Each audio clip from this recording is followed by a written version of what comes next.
and gentlemen, and welcome to the Midweek War. I'm not doing the gimmick anymore because I ran out of props, but go see Civil War.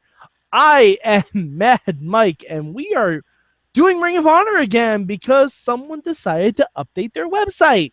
Thank you, ROH.com, ROHWrestling.com. However, I didn't get a chance to see Ring of Honor this week because I was seeing a little movie called Civil War.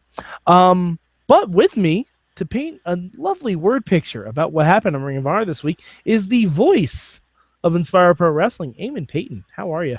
That word picture will be in Japanese, and you probably won't understand it, but we'll still talk about it. I can figure out some kanji. I can do it. Okay, that's fair. Yeah, it'll be fine. Yeah, I did watch Ring of Honor. It was a show that happened. I'm kind of glad I'm not seeing these couple of Ring of Honor shows because I always hate when they do the Japanese stuff because here's don't they have a pay-per-view? Don't they have a pay-per-view this week? Like next week, I think. Yeah. Either next week or this week. I don't know. We don't need TV to build any of that. Well, they kind of did, but whatever. Okay, all right. What's your word for Ring of Honor this week? Japan. What? It's a word. Fuck you. Okay, all right. That's fair. It's not a very eloquent word picture so far. All right, Eamon, what is your good this week? My good for this week. My good for this week actually wasn't any of the matches. It was they closed the show basically with this awesome kind of promo package thing, where they showed like the Ring of Honor stars like basically in Japan, like the stuff they did around the city and stuff like that.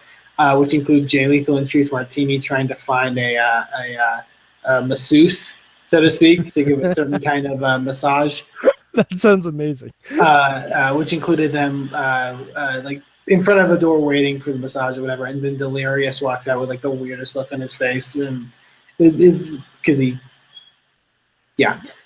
Oh, so we get to see Delirious's vinegar strokes. That we don't get to see anything. Okay, all right.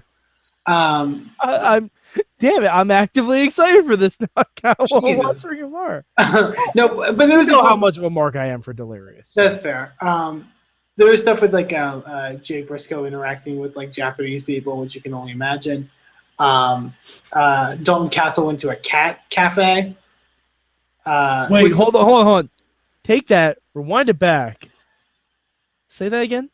It's actually available on their YouTube as well. This particular part, but the Dalton Castle went to like, for those that have never been to Japan or know anything about Japan, they have these like cafes that are just for they're supposed to be for cats, but adults can come and also like play with the cats basically. And Dalton Castle goes to a cat cafe. Yes. Okay, now I definitely have to watch this weweek's Ring of Honor. Yeah, it's sounds goddamn amazing. It's like a cut together kind of promo package thing of it. It's really kind of cool. Yeah, I have been to Japan. I know those things exist, and they are weird. They're very weird. But yeah, that was kind of cool. I like the kind of retrospective, like looking at some of the stuff behind it. That I liked. It made it seem like a big deal that they were over in Japan. So, is this because it's the last week of Japan shows, or? This, I believe, is the last week of Japan shows. Okay. All right, Next week won't be any better because it's just going to be recaps leading up to the pay-per-view.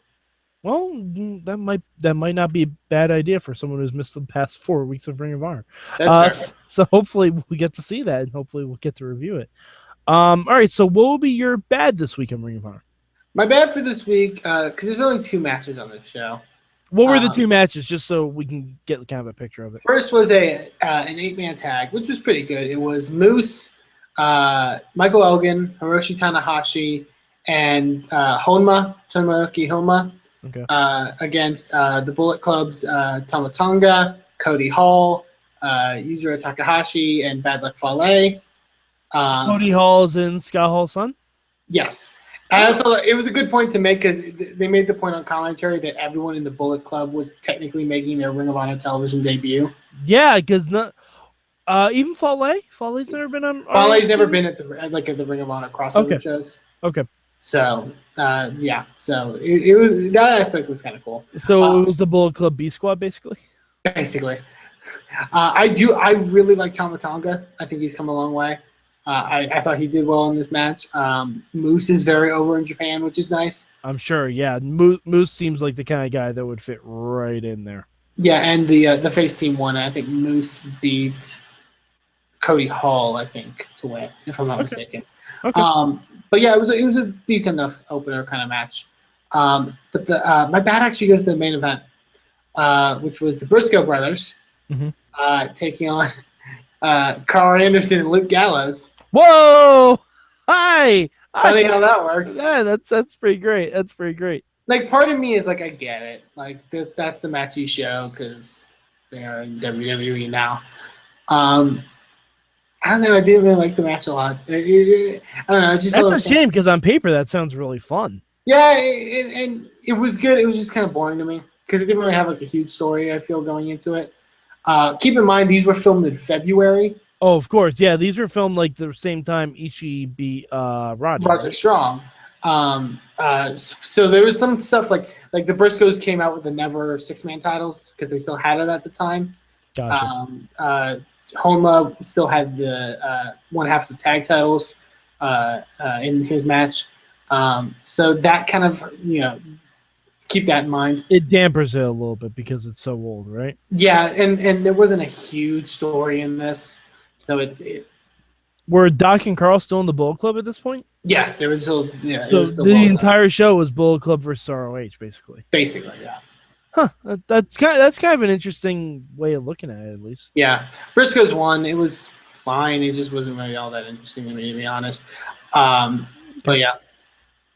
All right. So what will be your change this week for Ring of Honor? My changes this week, kind of going to that fact because they taped. They taped full shows. They taped full Ring of Honor shows that they released commercially these days in Japan. I would have chosen different matches, particularly for the main event, but I would have chosen different matches to showcase. I think last week they showed the Ishii Roger Strong match in full, which obviously that's a good match to show. I would have loved for them to show something else. Okay. That wasn't what they showed. Particularly maybe something with Jay Lethal. Yeah, you kind of want to put your world champion out there. Yeah, because he's had – I feel like we haven't seen Lethal wrestle on television in a long time. Which, is a good and a bad thing because it's very old school to not have your world champion wrestle. True, but I also think it's a good idea. Like, with the fact that this is 3 months in tape delay, it's fine to show a match with Lethal. And he's probably going to lose it soon, too. So you might as well get some more matches out of him. Well, because you know who his next opponent is, right? Dijak, right. Well, actually, his next opponent's Dijak, but that's not for the title. Oh. Because I didn't know that. Then who's his? Well, the gimmick was that with that match was that Lethal thinks Dijak doesn't deserve a title shot, basically. So it's playing into that. It's just going to be a singles match, and that's actually not the pay-per-view match, because it's for the show after. But for the pay-per-view match, they kind of recapped the stuff leading into the pay-per-view match, because it kind of all happened in Dallas at the WrestleMania weekend shows. Oh, it's Colt? Yeah. Oh, that could end horribly. So basically, they also showed on this week's episode a recap of what happened in Dallas. Oh, okay. By the way, he's really late for Grado's celebration party. He's very late. Just saying, he's really, really late. And where the fuck is Phil? Fuck if we know. He's certainly not in a cage. That's definitely not where he is.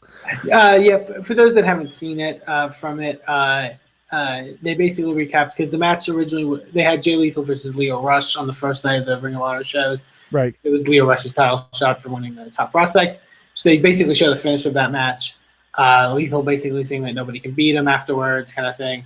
Colt Cabana makes a surprise return. Cut a pretty good promo saying that he's proud to be an independent wrestler. He's traveled the world, but he doesn't. He wants to win the Ring of Honor title not because he wants more TV exposure, not because he wants more money, but because he's never won it and he wants to prove that he can win it, basically. And then they had a impromptu match on the next day of the Dallas shows. Jay Lethal said Colt Cabana didn't deserve a match with him, so he wrestled Cheeseburger. Let's see that match. They just showed the finish to it with Jay hitting the lethal injection or whatever on Cheeseburger. But then Colt came out, kind of taunted him into a match. They had a match between Lethal and Colt got a quick pin on Lethal and beat him. And it was non-title. Okay. So man, I really want to see that Lethal and Cheeseburger match. Great. I don't believe it was that long, actually. So I'm sure it wasn't. I still want to see it. Yeah. But that's basically it was building up to that match, basically. And I think we're going to have more talk on next week in Ring of Honor about the other matches leading to the pay-per-view. So. Okie doke. All right, well, hopefully we'll get to see Ring of Honor again next week. Was there anything else you missed about this week's? No, that was about it. No promos or anything? No, other than Lethal and Truth talking about trying to get a massage, basically. Okay. All right. Well, I mean, hey, when you're in Japan, that's what you got to do. And also, this is just a public service announcement for anyone who does go to Japan. Heated toilet seats. They're good. Very, very, very good. No, I'm serious. The toilets in Japan are more advanced than anything in the U.S. I love that we've talked more about Japan than we have talked about the wrestling on this week's show. I mean, to be fair, they're in Japan. That's their own thing. No. Welcome to Japan Cast. Honestly, welcome to Japan Cast. But yeah. Also, they have a lot of really different flavored Kit Kats over there. They do. Yes. All right. Okay. So, Eamon, where did you rank Ring of Honor this week? It's number 4 this week. It's fine. It's not really spectacular. Mm-hmm. I'm ready for them to move on. Yeah, the Japan shows, especially this far back taped, like I actually would have loved to see some of the past episodes that we missed because they didn't show them on the website because some of those cards look a bit better. Mm-hmm. Yeah, I'm gonna see if I can find them on like YouTube or something like that. Like for this to be the last show of their Japan shows, kind of sucks. Yeah, because it didn't sound like a very like the last show should have been the Ishii versus Strong match. Basically, yeah. Alrighty. So, Eamon, where can the people find you on the internet? You can find me on Twitter at Eamon2Please. You can also check me out and the stuff I do at Inspire Pro Wrestling over at InspireProWrestling.com and on Twitter at InspireProRes. Alrighty, and you can find me at MadMike4883 on the Twitter machine. Also, you can go to follow us on Twitter at Mayhem Show. We talk wrestling all the time. Sorg just did a whole big interview with Bruno Sammartino on the Indie Mayhem Show, right? Did you guys talk about it, or was yes. that? Yeah, it was discussed. It wasn't on the Indie Mayhem Show. Okay. But, yeah. But yeah, Sorg talked to Bruno Sammartino, for Christ's sake. I mean, WWE Hall of Famer Bruno Sammartino. I mean, come on. Also, you can go to our Facebook page. We talk a lot about basically everything revolving the world of wrestling, or you can email us at goodtimes@wrestlingmayhemshow.com if you want your voice to be heard on the show. So, for Eamon Payton, I'm Mad Mike, and this has been your Midweek